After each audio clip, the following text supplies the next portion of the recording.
Melf is going to turn up in your game, make sure, like, I think that's a very cool character arc for him. Yeah, Melf is great. I think Melf should be treated like the Circle of Eight, like Mordecanian or Tenture, Mordecanian. Yeah. You know, they're an NPC that will show up to trigger a quest plot or something. That's it. Yes. It might not be directly with the players themselves.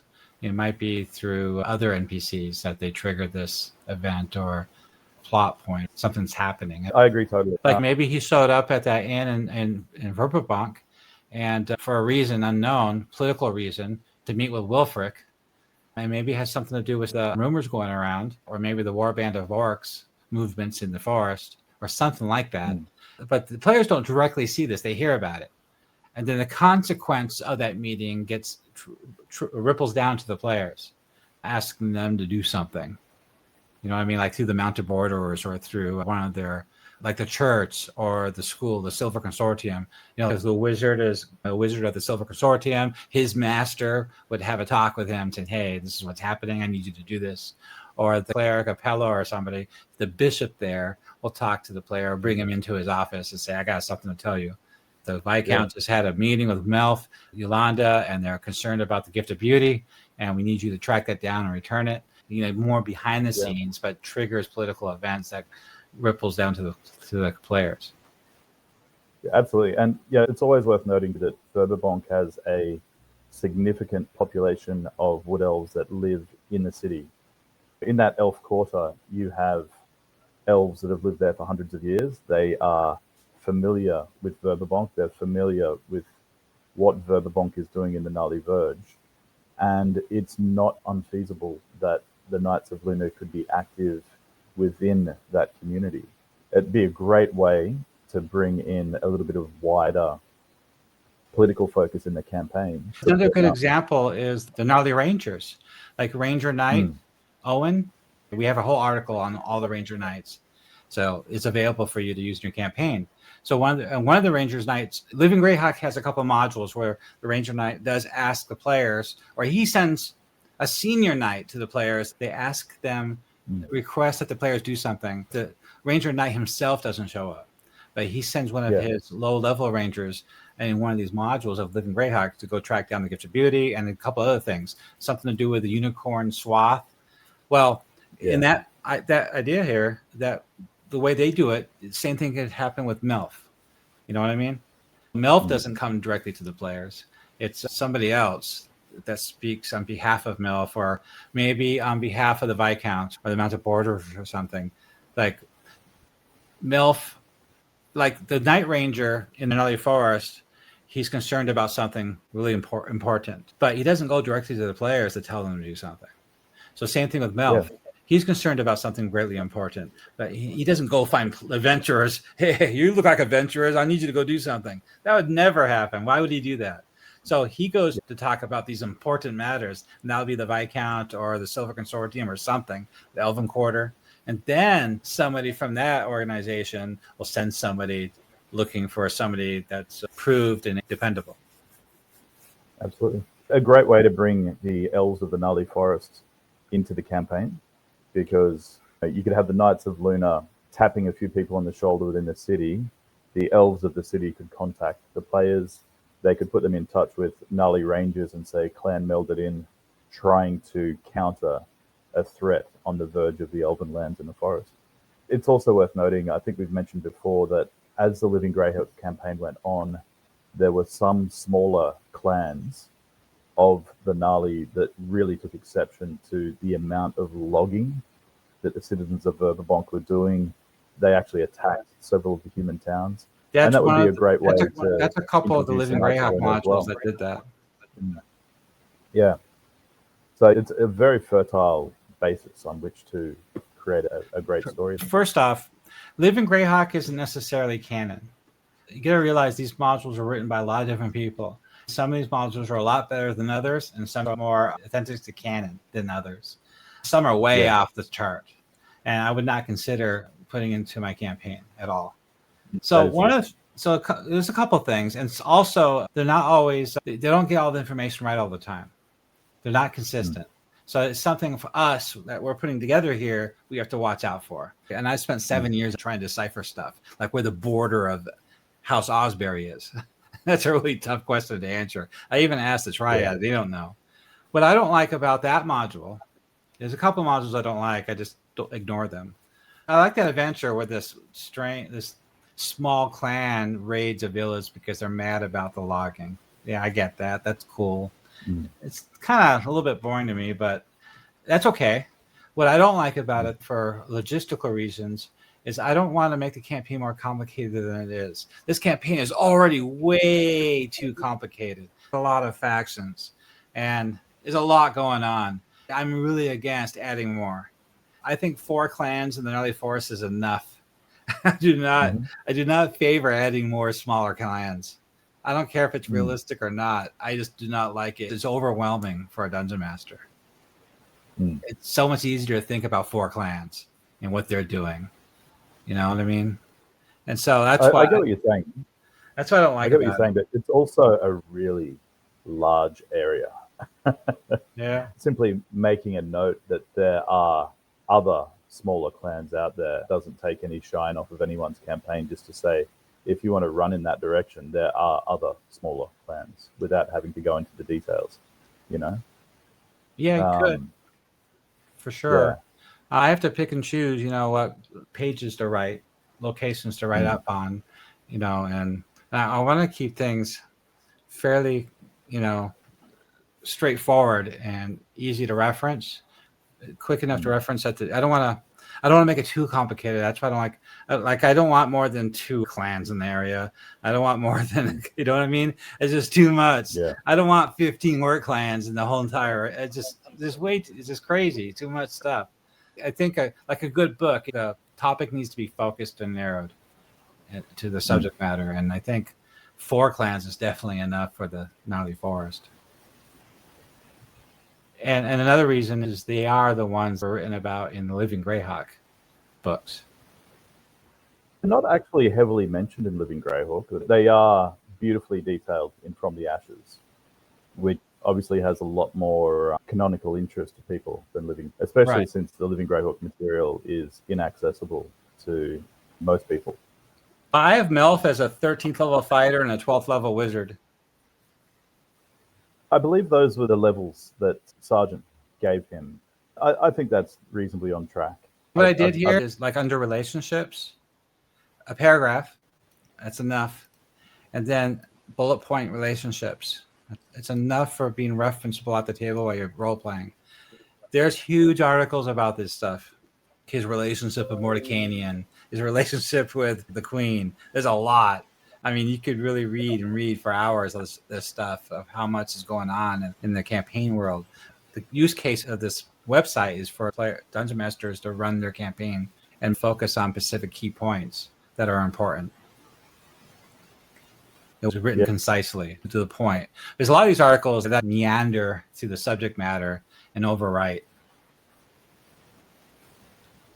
If you're telling a story or reading a novel, that's fun. That's how novels are. But if you read it for the first time to get to learn you want to learn about that subject, you can read it all night long and enjoy the story. But if you need to look up something quickly at the table while you're role playing, something about Melf, here you go. Just in case you need it. Absolutely. So back to the 4 clans, you're almost done with one of them. And where's that located at? Let me get the map up. So that is located at Oakvane. Their lands essentially radiate from the Great Tree. Oakvane is an enormous oak tree. It is 240 feet tall. That probably makes it anywhere from 180 to 200 feet wide. Even the Ipt and the Roanwood trees would be the best part of 80 or 90 feet lower than that. So you'd think it would stand out, but this tree has magical protection. The elves that live there can use hallucinatory terrain to hide the tree. It can't be scryed upon. It's resistant to magic. It is unbelievably difficult to find if they don't want it to be found. Now, you've only got 500 members of this clan in the entire Gnarley Forest. I would say that would maybe make 400 of them or so living near the tree. there are 25 houses built into the tree. The elves have these libraries, which are incredibly exotic by human standards. You'll have lore gems. You'll have books that will read themselves to you. You'll have all sorts of interesting magical effects on how they impart the knowledge. And there are 6 lore masters who are the leaders of the clan at any one time. In Elven style, I've decided that these lore masters are, people will take up the burden for a time, but it's not something that most people want to do forever. So after a number of decades or even a number of years, when their usefulness to the clan is past, they will retire and another lore master will take their place. So the tree itself is interesting in terms of location because it's actually quite close to the Wild Coast. The eastern boughs of the Gnarley Forest would probably only be about 25 or 30 miles away from Oakvane. Narwell would probably be no more than 50 miles from Oakvane. And if you look carefully, the goblinoids, orcs, gnolls that the Temple of Elemental Evil hire to be their troops, they will almost certainly travel through the lands of Clan and Lenafel to get to the temple. They would be skirting Oakvane. In Lenafel, I see. So the map, I didn't create borders on this map of the clan areas, but I think you did in the map that you provided me that's posted on the Gnarley Rangers article. Anna put some names on the forest for where the clans are strongest. It's very important to emphasize once again that you don't have all of Clan and Lenafel where it has that label on the map. They're not all at Oakvane. Most of them would be, but each of the clans intermix. So where you see Clan Fialefel on that map, you'll have a few members of Clan and Lenafel. You will have some of the Meldedian. You'll have some of the Shedadil. They are all intermixed in terms of their settlements, their tree towns. The map they're looking at right now is only the territories of the Night Rangers.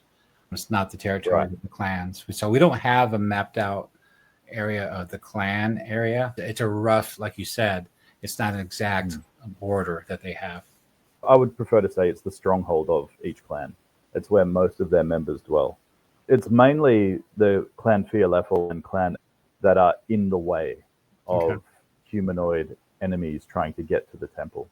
Fialefel seems like they're a little more cranky and Lenafel are a very defensive clan, whereas Fialefel really prize magic and they are quite jealous of their lands.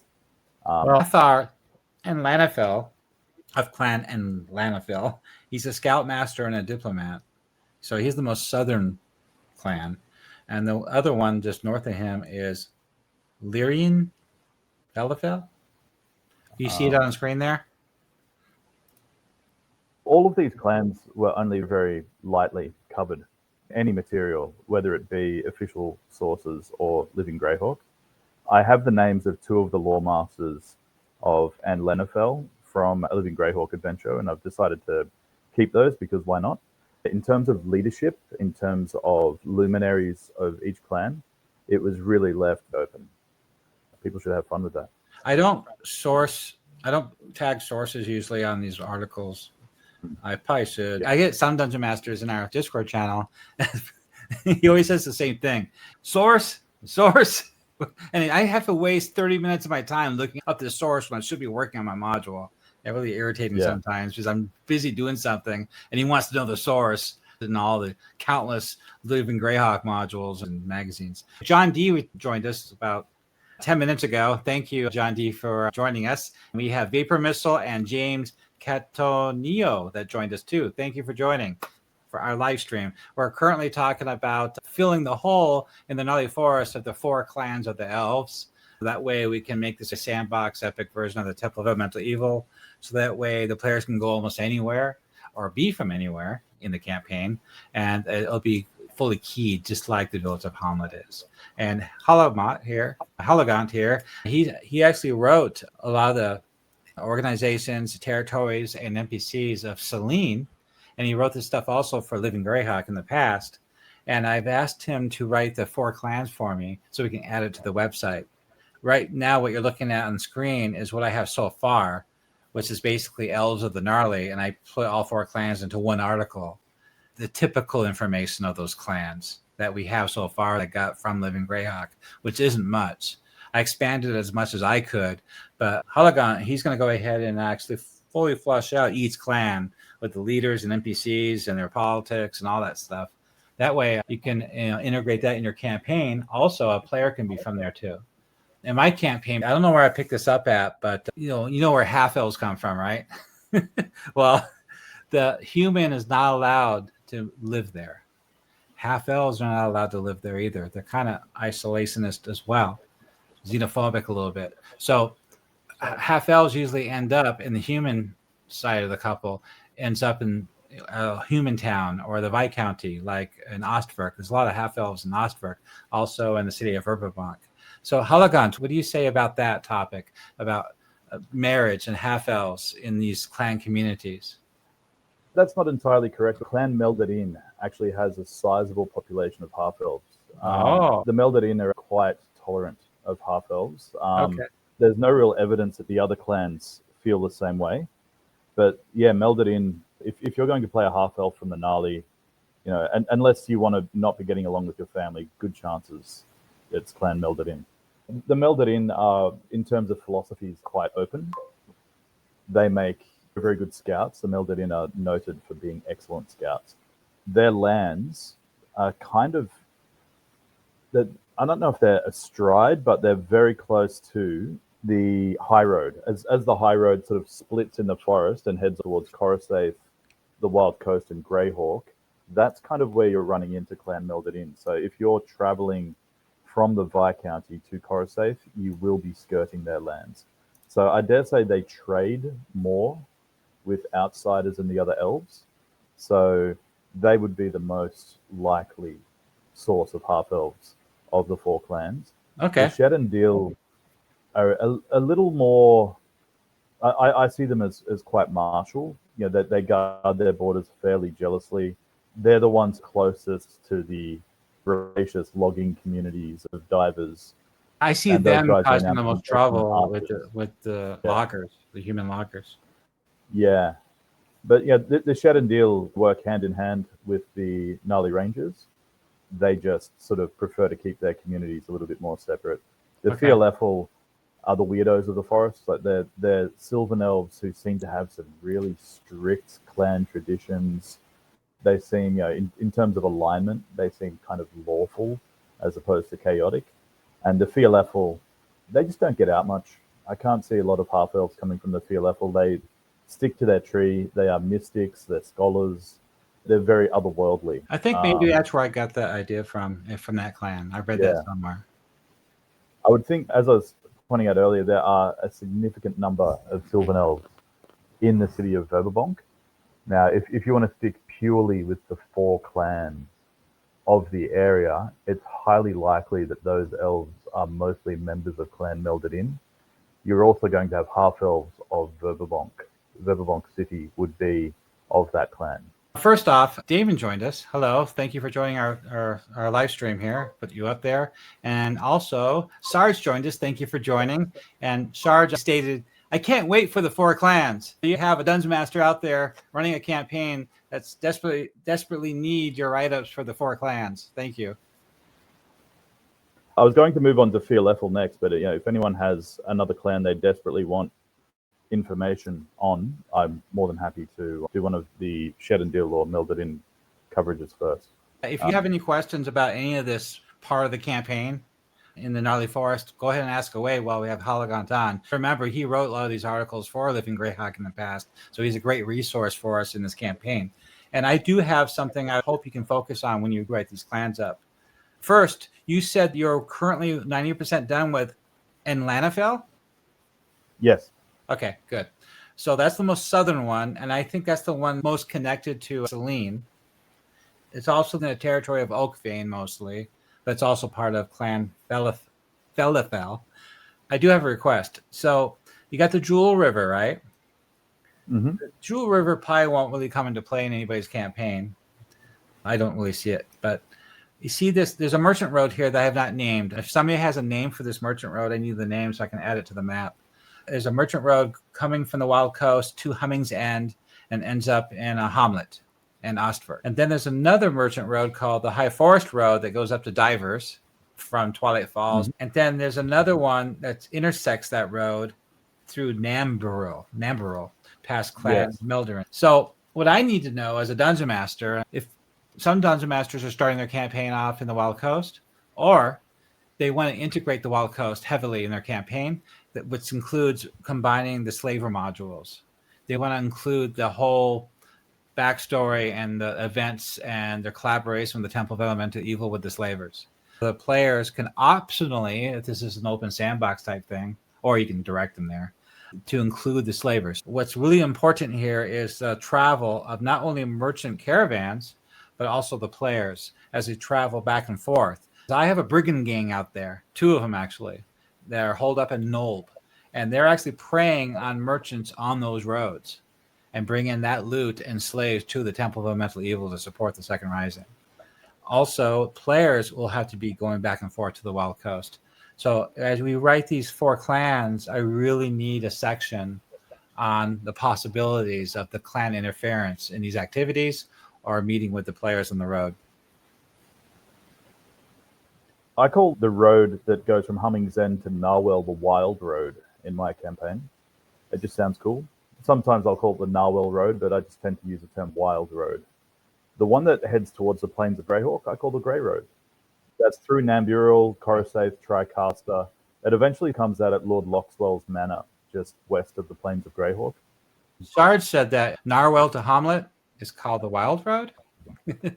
I know some of you guys are running on Joseph Block's article, the module called the T0 module, where he starts his Temple of Elemental Evil campaign in Narwhal in the Wild Coast. And his T0 module starts there, and they make their way through the Gnarley Forest using the old World of Greyhawk maps, not the Anna Myers maps. And I think on his map that he supplies in his module, I think he named it something. If anybody knows the name, let me know. So what do you think of these elves be very engaged in travel of merchant caravans or bandits or players through their territories? I think so. I don't see why Clan Sheddenville wouldn't trade in crafts surrounding archery. They would probably make the best arrows in the forest. I don't see why they wouldn't sell them on. I have a peddler from Clan Melderin who knows how to make Qual's feather tokens. She turns up in any of the towns of the Verge selling her merchandise. It makes a lot of sense. Why would people not trade excess produce or excess crafts to merchants traveling through? There'd be a number of merchants from Humming's End, Twilight Falls, Carter's Meadow, who would specialize in traveling to the elven communities where they have friends, and they will buy stuff to sell in the human towns. I mean, that's how merchants work.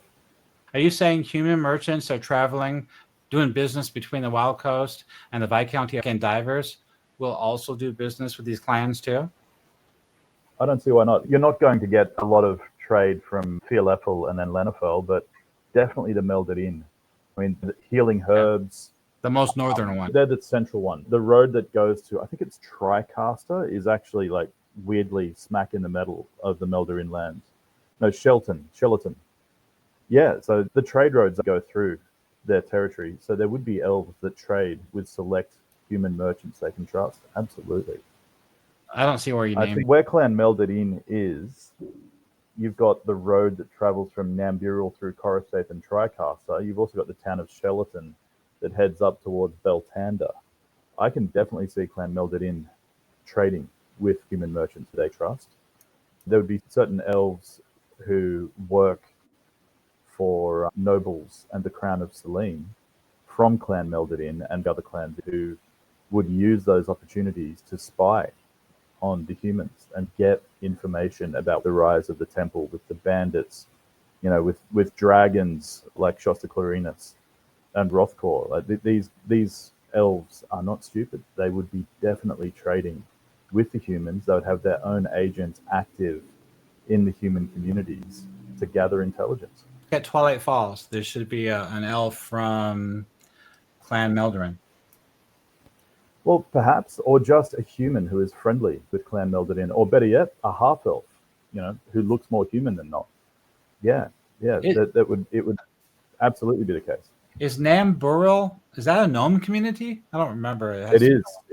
It's a groovy little gnome community. It's in a deep valley, and they built their burrows, they call them their rents, into the sides of the valley. It's one of those towns where you might walk through and not know you're in a town until the gnomes sort of open their doors and say hello. That's cool. But it'll be fun making artwork it is for that. magically extremely fertile. There's some sort of magical effect that makes it incredibly fertile there. So I forgot about this place. So basically, if you're a gnome in a campaign, you could be from here too. Absolutely. There's a lot of locations in this campaign you could be from if you're a gnome. Yeah, absolutely. The Viscounty is gnome central. Like, I can't think of a better place for a gnome to come from. Yeah. I have the Crimson Reapers, brigands, a couple of them from that gang holed up here at the tavern, spying, keeping tabs on merchant activity.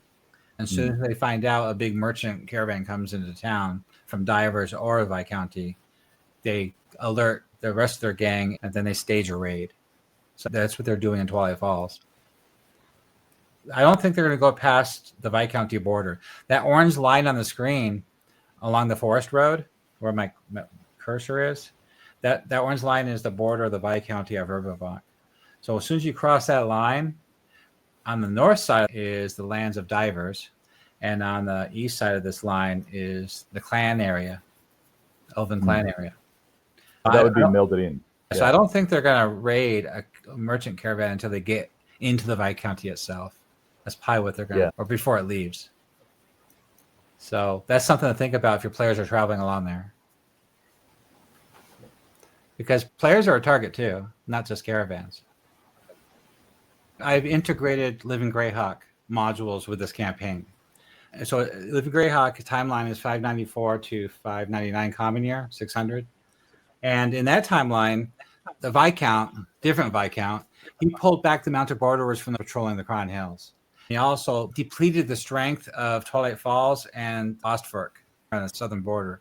They only left them with one squad each, just enough to defend the fort, but not enough to send out patrols or any kind of counterattack. They don't have the men for that. Yeah. So basically, I decided that in this campaign of 578, 576 common year, that these modules I'm going to rewrite for this campaign are happening in this timeline. So that means the Viscount, for his own reasons, pulled back the mounted borderers in 578 common year.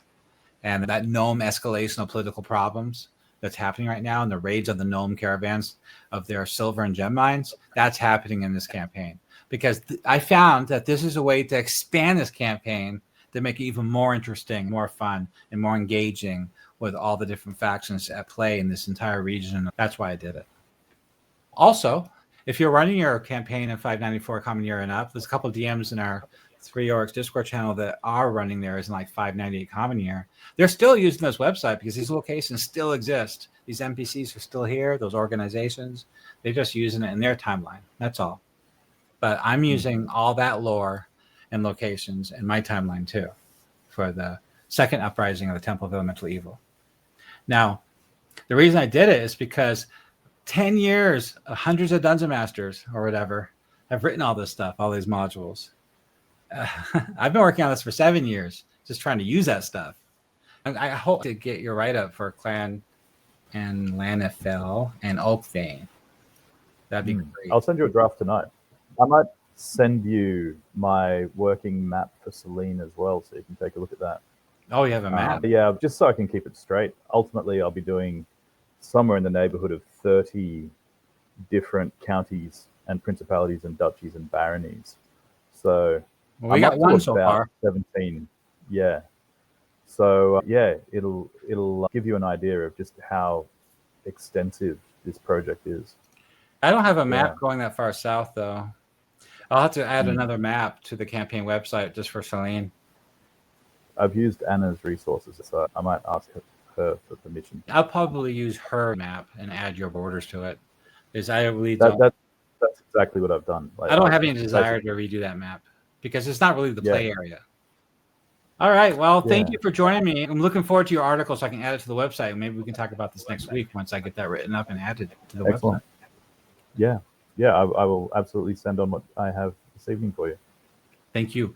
Okay, well, thank you for joining me and everybody else. Thank you for joining the Three Arcs weekly live stream where we refresh what we did all week and talk about our campaigns. If you're a dungeon master and have questions about your campaign, how you can integrate it with all this lore, you're welcome to join the live stream. Just message me and we can see if we can add you to the next live stream. Did you enjoy video? Consider tossing support on my Patreon. It's best way to support orcs. If you would like to see more content, subscribe and post comments below. It better not be bad. Thank you so much. I hope your campaign players have as much fun as mine have, and you have a good week, and I look forward to doing this stream next week on Sunday. Good night, everybody.